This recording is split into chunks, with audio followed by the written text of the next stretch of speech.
역사상 최고의 명품 바이올린으로 불리는 스트라디바리우스는 17세기에 만들어졌습니다. 이 바이올린은 울리는 소리의 깊이가 다른 바이올린 최고의 명품입니다. 그래서 모델에 따라서 대여료만 억대에 이를 정도로 바이올린 연주자들에게는 꿈의 악기이기도 합니다. 그래서 사람들은 이 스트라디바리우스의 깊은 울림과 특이한 음색을 다시 재현하기 위해 여러 연구를 했습니다. 하지만 명장 스트라디바리는 그가 가진 제조 공법이나 이 설계도를 누구에게도 알리지 않고 자신의 자녀에게도 전수하지 않았기 때문에 이 제조 방식의 특징을 찾기 어려웠습니다. 같은 방식으로 최대한 바이올린을 만들어도 그 깊은 울림이 나지 않는 거예요. 그런데 최근 연구의 결과 스트라디바리우스의 소리를 특별하게 만든 것은 제조 방식이 아니라 나무의 재질 그 자체에 있다는 것이 밝혀졌습니다. 스트라디바리가 바이올린을 만들던 1645년에서 1715년까지의 기간은요, 유럽의 기록적인 한파가 있었던 소빙하기 70년이었는데 이 때문에 알프스 가뭄비 나무들이 예외적으로 단단하고 견고한 밀도를 가지게 되었던 것입니다. 그 나이테를 잘라서 연구해 보면요, 나무가 날씨가 따뜻할 때는 길이가 위로 자랍니다. 그런데 날씨가 추운 겨울과 소빙하기와 같은 시기에서는요, 밀도를 단단히 하는 성질을 갖고 있습니다. 네, 이 기간에 알프스는 너무 극심한 추위, 혹한이었기 때문에 소리가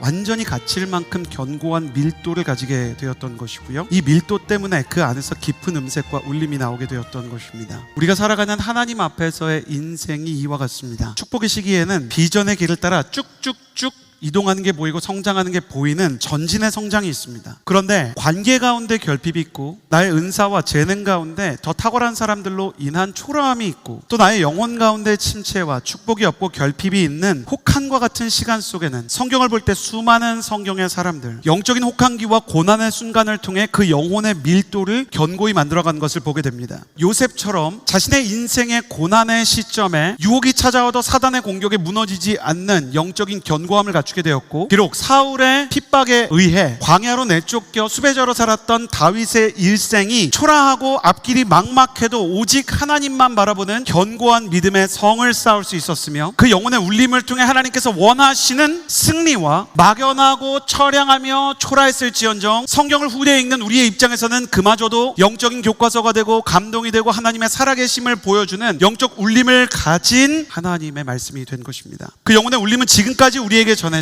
고난을 견딜 수 있는 교과서로, 또 하나님의 임재가 어떻게 임하시는지에 대한 하나의 판례로 전해지게 되어 있는 것입니다. 여러분이 고난의 시기를 겪고 있다고 해도, 여러분이 축복의 시기를 걷고 있는 순간에도, 여러분의 인생의 대낮과 같이 환한 광명의 시기든 여러분의 인생의 칠흑과 같이 어두운 시기든 주님이 함께 하심으로 말미암아 영적인 울림과 성장과 하나님의 인도하심과 계획이 이루어질 것을 믿습니다.